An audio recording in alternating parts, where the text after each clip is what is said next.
Salut les Tokuver, on est de retour pour l'épisode 16 de Beast Morpher, l'artiste gorille. Ça va encore être un épisode sur Ravi.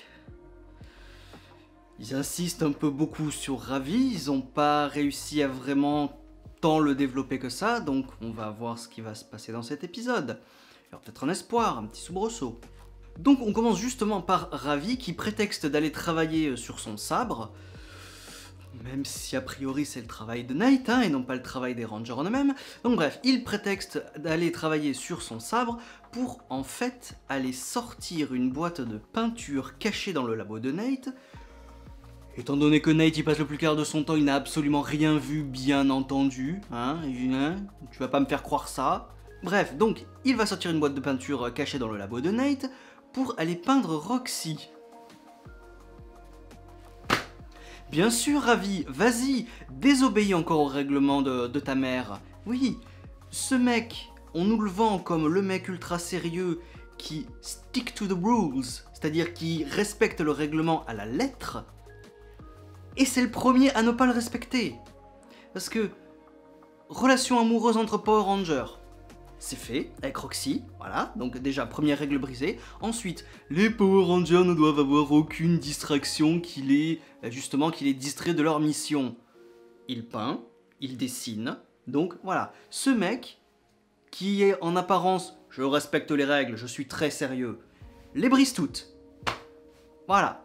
Bon, les autres Rangers aussi, ils les brisent, mais Ravi, non seulement sa mère, c'est la commandante, c'est elle qui fait les règles, elle déteste l'art. Donc voilà, Ravi c'est juste le pire fils, le pire fils. La mère commandante qui déteste l'art et les distractions inutiles, c'est le pire fils. C'est ça qu'on nous vend. Et donc bien évidemment, pour faire avancer le scénario, il est surpris par Smash. C'est qui déjà, Smash? Ah oui, oui. C'est son compagnon robotique qu'il est censé avoir tout le temps avec lui, qu'on est censé tout le temps voir dans la série, mais qu'on ne voit jamais. Excusez-moi d'avoir oublié qui c'était. Bref, il est surpris par Smash, donc évidemment, Smash étant un robot, il est programmé pour suivre les règles, donc Ravi a peur que Smash aille tout balancer à la commandante, et vu que c'est sa mère, c'est la commandante, le règlement, elle aime pas les arts et tout, elle pense qu'il va y avoir une sévère punition pour Ravi. Donc Ravi va bidouiller le programme de Smash pour lui effacer la mémoire de quelques secondes. Sauf que bien sûr, ça va foirer, il va appuyer sur les mauvais boutons, et Smash va être pris d'une furieuse envie de peindre. Tout le temps. N'importe où. Et mais sérieux, ça aurait pas fait un bon développement de personnage que Smash le sache, et qu'il y ait une relation entre les deux. Non, tu dois pas lui dire tout ça, tu ne dis rien à personne, on va voir comment on peut se débrouiller et tout ça, plutôt que non, je vais bidouiller le truc. Ravi n'est pas un scientifique, donc il y avait 99,9% de chances qu'il fasse une connerie. Et effectivement, il a fait une connerie. Donc là, cet épisode, pour moi, il part mal, et je comprends pas. Voilà, tout est négatif. Donc bien sûr, Smash va aller peindre sur un mur, et Ben et Betty passant par là par hasard, ils essayent de limiter les dégâts jusqu'à l'arrivée des autres. Malheureusement, Blaze, Roxy et un Robotron attaquent, les héros passent à l'action, mais le Robotron veut capturer Smash. Donc après un petit combat, il n'y arrive pas, et il se fait détruire. En continuité avec les épisodes précédents, Scrozzle achève enfin le power-up qui promet à Blaze et Roxy. Sauf que, attention, un nouveau challenger approche. Ce nouveau méchant s'appelle Vargoyle. Donc, de ce qu'on nous dit, il s'agit en réalité d'une ancienne création de Scrozzle qui a complètement dégénéré et qui est devenue maléfique à cause de la trop forte utilisation des Furicell. Donc, a priori, de ce qu'on comprend, il y avait plus que 4 Furicell avant. Sauf que ce Robotron, enfin, c'est pas un Robotron, mais ce robot qui a été créé par Scrozzle les a utilisé toutes les autres, et comme on l'a vu avec Devon, si on les utilise tout le temps et de façon répétée, on devient méchant de façon permanente. Donc ce robot est devenu méchant de façon permanente, même si j'ai du mal à y croire, étant donné que c'est un robot.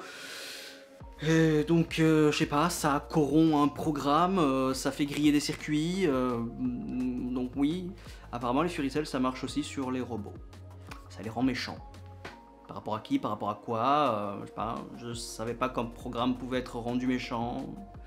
Enfin bref, imaginons. Evox tire donc avantage de la situation et l'enrôle pour éliminer les Power Rangers.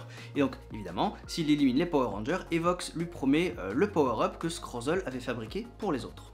Bien évidemment, Nate va chercher pourquoi Smash est obsédé par la peinture et il va découvrir que son programme a été modifié. Donc c'est à partir de là que Ravi va avouer qu'effectivement c'est lui qui a bidouillé le programme. Il va leur dire qu'il adore peindre et donc vous voyez, c'est exactement le quiproquo que je vous disais il y a quelques instants. Ah oui, mais ça doit pas se savoir, s'il vous plaît ne dites rien à personne, surtout pas à ma mère. Voilà, donc il leur avoue et les autres, en bon ami bien sûr, acceptent de garder le secret. Ils ont même plutôt intérêt à garder le secret, étant donné qu'eux-mêmes désobéissent au règlement. Hein. Devon, il joue aux jeux vidéo, ça aussi c'est un hobby que n'ont pas le droit de faire les Power Rangers, pourtant ça se sait, hein, donc voilà. Ils ont plutôt intérêt à rien dire, hein, parce que sinon eux aussi ils sont grillés. Les Rangers reçoivent une alerte comme quoi du Morphix est en train d'être volé, et donc les héros repassent encore une fois à l'action. Donc c'est Vargoyle, hein, bien sûr, mais bon, apparemment il aime jouer la comédie et jouer avec ses proies, donc il a une cape avec une capuche pour pas qu'on le reconnaisse, hein, bien que, effectivement, c'est la première fois que les Rangers le voient, hein, donc, ou plutôt ne le voient pas. Le voit mais ne le voit pas. Enfin, le voit mais ne le voit pas. Oh ta gueule, putain. Pendant ce temps, un Gigadrone volant est envoyé et Devon ne peut pas l'arrêter parce qu'il n'a pas assez de propulsion pour l'atteindre, vu que le Gigadrone y vole, forcément il peut pas l'atteindre. Voilà. Donc il demande l'aide de Zoé mais qui ne peut pas non plus l'aider. Parce que, voilà, même si elle a un hélicoptère. Et donc ce Gigadrone va voler du Morphix. Nate répare Smash, donc Ravi peut aller aider ses deux copains et il ne reste donc plus que Steel contre Vargoyle. Le combat est plutôt sympa et Steel est vaincu. Il n'est pas détruit, hein, il est juste vaincu. Il est à terre, c'est bon, il est vaincu. Il est sauvé in extremis par Nate qui allait l'achever et Vargoyle en profite pour s'enfuir. Et enfin, grâce à Ravi, Devon peut enfin détruire le Gigadrone. Evox est impressionné parce que Vargoyle a réussi à voler énormément de Morphix. 4 tonneaux, c'est pas tant que ça, mais apparemment pour Evox, c'est énormément de Morphix. Donc, il lui accorde le power-up. Et alors ça, Blaze et Roxy, ça passe pas du tout. Ils ont fait tout le travail, et il faut que ce soit un Pégu qui arrive comme ça, qui est le power-up. Donc là, ça passe pas. Et ça passe tellement pas que nos chers avatars décident même de s'allier contre Vargoyle dans un futur épisode, pour le détruire et voler le power-up. Voilà, donc ça c'est plutôt cool. Parce que, bon, outre le fait qu'un Pégu ait le power-up directement, voilà, Blaze et Roxy, même s'ils sont dans le même camp, ne s'allient pas forcément, ou très rarement. Donc là, on va quand même avoir quelque chose de plutôt sympa, même si je les vois pas gagner, hein, parce que Vargoyle est déjà très puissant de base, mais alors là, avec le power-up, il peut les détruire en claquant des doigts, littéralement, hein, quasiment. Donc, ouais, ok, Blaze et Roxy ensemble contre Vargoyle, je veux bien, mais ils ont intérêt à avoir un sacré putain de plan, parce que Vargoyle, il est surpuissant. Donc ça va être intéressant à voir. Et l'épisode se conclut par Smash qui avoue qu'il connaissait déjà le secret de Ravi.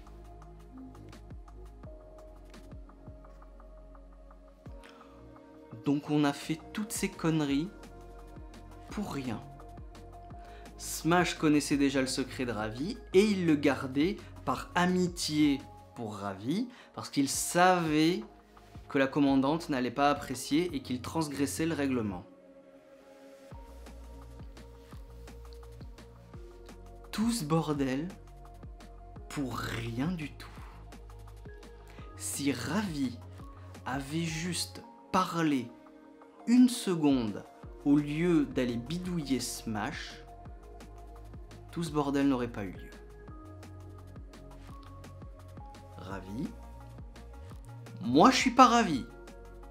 Parce que là, c'est littéralement un plot qui n'a servi à rien. Donc déjà qu'on a du mal à te développer pendant 3 ou 4 épisodes qui t'étaient consacrés, tu as énormément de chance d'avoir 4 épisodes à toi, pour toi tout seul. Les autres ils ont pas, hein, ils ont pas ça, hein. Et surtout pas Zoé. Zoé n'a eu qu'un, même pas 2, 1 je crois, épisode à elle toute seule. Toi t'en as eu 4, c'est gigantesque. Donc déjà qu'avant c'était pas glorieux, là maintenant on est en train de nous dire Bah ouais, bah j'ai fait le con, j'ai fait tout ça pour rien, j'aurais pu éviter tout ça. Pourquoi Ravi est écrit comme ça? Pourquoi on essaye de le développer? Pourquoi on se concentre tellement sur lui et qu'on n'y arrive pas, qu'on fait de la merde à la fin? Donc, scénaristiquement parlant, pour moi, Ravi, c'est l'inutile. C'est complètement l'inutile. Alors c'est un Power Ranger, il est fidèle, il est très fort en tant que Power Ranger. Je parle pas forcément de sa super force, mais voilà, il a été entraîné pour, hein, c'est le seul Ranger original qui a été entraîné pour, hein, puisque c'est le Blaze et Roxy devait être Red et Yellow, mais ils n'ont pas pu. Donc c'est le seul qui reste qui a été entraîné pour. Il est très fort, j'accepte, très bien, mais son développement de personnage est catastrophique. Ravi, non, je veux bien lui faire confiance et tout, mais en tant que personnage, je suis désolé, c'est celui que j'aime le moins. Hein. Ah, mais c'est clair et net. Hein. Avant c'était Devon, parce que Osef un peu, mais là, désolé, mais après 4 épisodes où on essaye de te le développer, de te le vendre, ça sert à rien scénaristiquement parlant. Donc voilà, donc, désolé Ravi, mais pour moi, sur les 5 Rangers, t'es bon dernier. Bon, même si je râle sur le développement de personnage de Ravi, l'épisode était quand même sympa. Donc on a un nouveau méchant qui est très puissant, qui va offrir une vraie menace. Hein. En plus maintenant il est power-up, donc il est encore plus puissant que puissant. Donc bonne chance aux Rangers. Hein. Et j'espère qu'on va voir une petite rivalité quand même Steel Vargoyle s'installer, hein, parce qu'il a quand même rétamé à lui tout seul. Donc peut-être que Steel va vouloir prendre sa revanche, hein, ce serait sympa. Donc voilà, même si là il faudra que ce soit 100% américain parce que le métaroïde dont est adapté Vargoyle n'est apparu que dans l'épisode 10 de Go Busters. Donc c'est un monstre du jour en fait, c'est un monstre du jour qu'ils ont transposé en nouveau général. Donc bah, il faut faire des scènes complètement américaines pour lui. Voilà, donc félicitations quand même hein, de prendre ce risque-là, encore une fois, de tourner des scènes vraiment 100% américaines. Il y a très peu de scènes japonaises, si j'exclus les combats de robots, il y a extrêmement peu de scènes de combat japonaises dans Beast Morpher. Donc ça, j'applaudis l'effort, c'est très bien. Voilà, donc je répète, j'ai bien aimé cet épisode, hein, il était quand même sympa à voir. Et donc la semaine prochaine, épisode 17, et donc j'ai hâte de voir ce que va faire Vargoyle avec ses nouveaux super pouvoirs. Allez, ciao!